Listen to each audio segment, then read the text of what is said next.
భద్రాచలం నుంచి హైదరాబాద్కి గంజాయి తరలిస్తున్న ముఠాని పోలీసులు అరెస్ట్ చేశారు. గంజాయి స్మగ్లింగ్ జరుగుతోందన్న సమాచారం అందడంతో ఇల్లందు వద్ద నిందితుల్ని పట్టుకునే ప్రయత్నం చేశారు.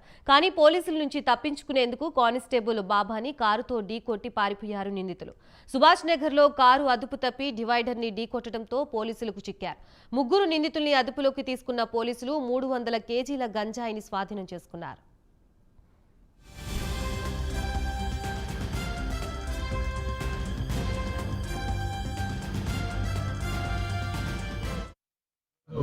ఎక్సైజ్ ఎన్ఫోర్స్మెంట్ ఖమ్మం ఆధ్వర్యంలో మేము భద్రాచలం చెక్ పోస్ట్ దగ్గర వెహికల్స్ చెక్ చేస్తున్న క్రమంలో ఉదయం 6 గంటల ప్రాంతంలో ఒక తెల్లటి ఇన్నోవా కారు రావడం జరిగింది.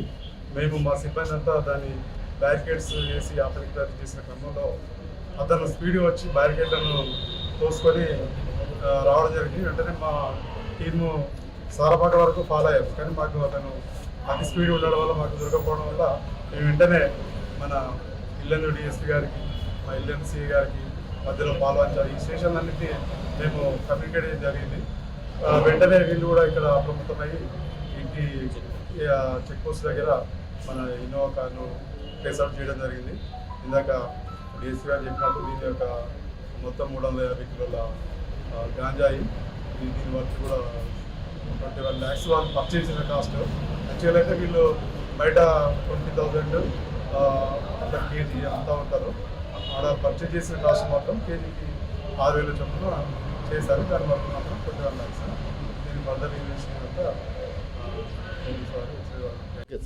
ఈరోజు ఉదయం భద్రాచలంలో ఎక్సైజ్ ఎన్ఫోర్స్మెంట్ అధికారులకి నమ్మదగ సమాచారం రాగా వాళ్ళు భద్రాచలంలో చెక్ చేస్తుంటే ఒక వైట్ ఇన్నోవా కారు వాళ్ళని ఆపమంటే ఆగకుండా డాష్ చేసి వస్తే ఆ ఇన్ఫర్మేషన్ వాళ్ళు అందరూ ఎక్సైజ్ అధికారులు అన్ని పోలీస్ స్టేషన్లకి మరియు ఎక్సైజ్ అధికారులకు చెప్తే మనం వాళ్ళ ఇల్లందులో మన ఎక్సైజ్ సిఐ గారు ఆధ్వర్యంలో Babu head constable, Yakub Pasha head constable మరియు మా పోలీస్ సిబ్బంది కూడా అక్కడ కరెంట్ ఆఫీస్ దగ్గర వెహికల్ చెకింగ్ చేస్తుంటే ఇదే వైట్ ఇన్నోవా వచ్చింది. మళ్ళీ ఆపమంటే ఆగకుండా అది మళ్ళీ ఫాస్ట్గా వెళ్ళిపోతుంటే బాబు హెడ్ కానిస్టేబుల్ కూడా లైట్గా డాష్ ఇచ్చి వెళ్ళిపోతుంటే మనం కొద్దిగా దాన్ని ఫాలో అయితే మన బస్ స్టాండ్ దగ్గర అది కరెంట్ పోల్కి ఢీ కొట్టుకుని ఆగింది. దానిలో కూడా 3 వ్యక్తులు ఉన్నారు. వాళ్ళని పట్టుకుని అదుపులోకి తీసుకున్నాము. ఆ వెహికల్ ఇన్నోవా సెర్చ్ చేస్తే దానిలో కూడా 70 ప్యాకెట్స్, ఒక్కొక్కటి 5 కేజీలు 350 కేజీల గంజాయి స్వాధీనం చేసుకోవడం జరిగింది. దీనిలో కూడా ఎక్సైజ్ అధికారులు మేము ఇద్దరం కలిసి జాయింట్గా ఆపరేషన్ చేశాము. దీనిలో కూడా ఇల్లందు సిఐ